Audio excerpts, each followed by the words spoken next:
Assalamualaikum warahmatullahi wabarakatuh. Perkenalkan, nama saya Rahmat Taufiki Pratama Putra dengan NIM 2019-05-20006. Saya akan presentasi pada mata kuliah Tata Kelola Bencana tentang bencana pandemi COVID-19.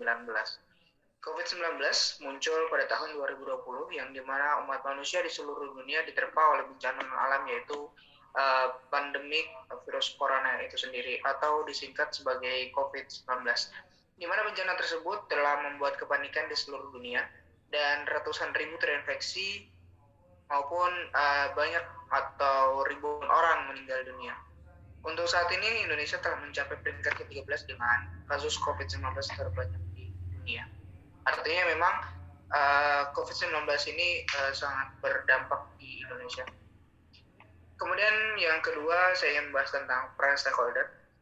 Menurut saya peran stakeholder itu ada 3. Yang pertama itu ada primer, kemudian ada sekunder, dan primer fungsi dan primer dan sekunder.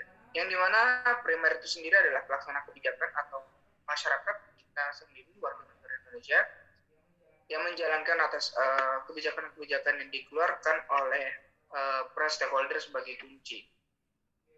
Yaitu yang kedua, yang berperan sebagai pengambil keputusan, memiliki legal standing, yang dimana mereka juga sebagai penentu suatu kebijakan maupun sebagai fasilitator dalam menghadapi pandemi COVID-19, yaitu terdiri atas pemerintah pusat dan pemerintah daerah. Kemudian peran stakeholder yang ketiga itu adalah sekunder, yang dimana pihak yang berperan sebagai implementer atas kebijakan yang telah diberi oleh pemerintah pusat. Jadi yang mengamanin atas kebijakan pemerintah pusat adalah peran stakeholder sekunder, yang dimana terdiri atas polisi, TNI, Satpol PP, dan lembaga lainnya. Kemudian asal mula COVID-19, virus corona ini berasal dari coronavirus COV yang menyebabkan penyakit mulai dari flu biasa hingga yang lebih parah seperti Middle East Respiration Syndrome atau biasanya kita kenal dengan MERS-CoV, dan Acute Respiratory Syndrome yang dimana disingkat sebagai SARS-CoV, yang dimana virus ini ditularkan antara hewan dan manusia. Menurut penyelidikan yang telah dilakukan, virus ini ditularkan oleh musang dan kelelawar, dan awal mula virus ini ditemukan adalah di Wuhan, Cina.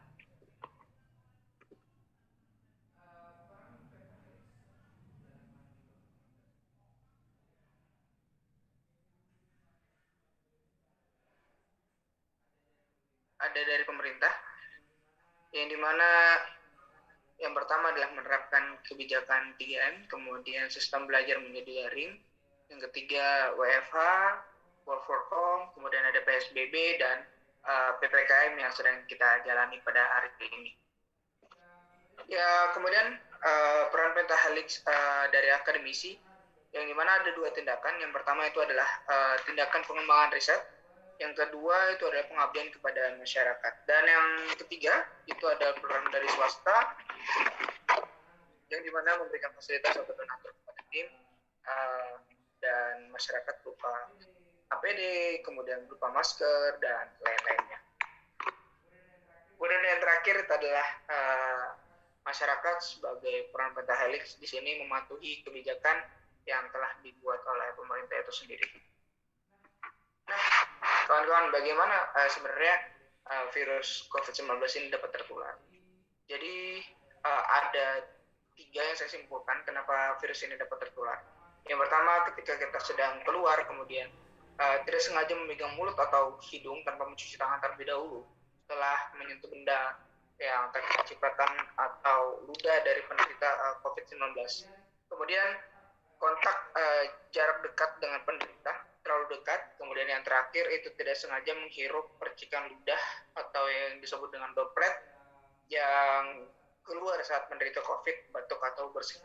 Dan diketahui sekarang ada varian baru, yaitu varian Delta, yang dimana menularnya lebih cepat dibandingkan virus COVID sebelumnya. Lalu bagaimana cara pengobatan COVID itu sendiri? Nah, mungkin tidak ada penanganan tentang virus ini. Yang pertama itu adalah merujuk penderita COVID yang berhasil untuk menjalani perawatan dan karantina di rumah sakit rujukan.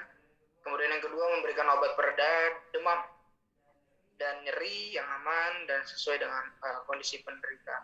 Yang ketiga, menganjurkan penderita COVID-19 untuk melakukan isolasi mandiri dan istirahat yang cukup. Dan yang terakhir, menganjurkan penderita COVID-19 untuk banyak minum air putih untuk menjaga kadar cairan tubuh. Karena kadar cairan tubuh itu sangat penting untuk pengobatan virus ini. Kemudian, apa saja dampak COVID-19 bagi Indonesia?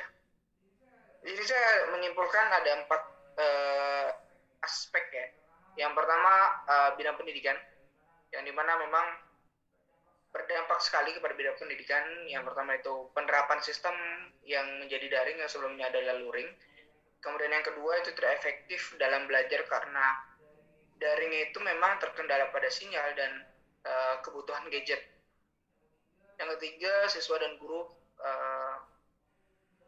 mudah bosan. Dan yang terakhir, minimnya interaksi antara guru dan siswa.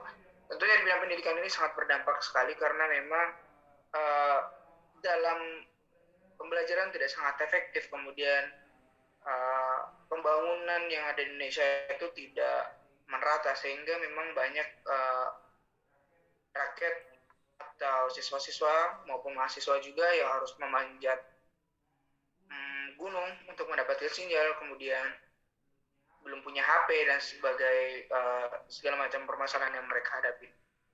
Kemudian bidang pariwisata itu sendiri, tentunya memang karena adanya lockdown dan hal-hal ini dialami oleh beberapa negara di dunia, bahkan semua negara di dunia, penutupan bandara dari luar masuk ke Indonesia berdampak pada bidang pariwisata.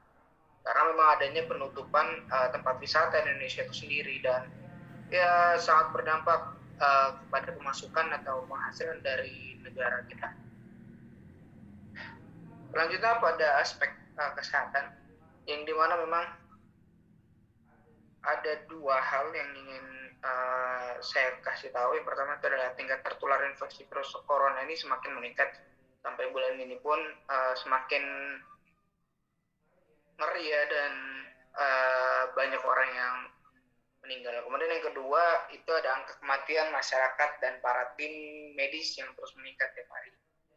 Dan dampak yang ketiga itu adalah dampak ekonomi, yang dimana hal ini yang paling berdampak baik disorot oleh orang banyak. PHK, pengangguran di mana-mana, kemudian kemiskinan dan tindak kriminalitas. Hal ini disebabkan karena memang banyak perusahaan yang tutup akibat terdampak COVID. Adanya pelarangan-pelarangan tentang lockdown, PSBB, PPKM, apalagi sekarang PPKM yang dirasa kurang efektif dalam menanggulangi COVID. Yang adanya malah rakyat mati akan kesengsaraan, bukan mati akan virus seperti itu.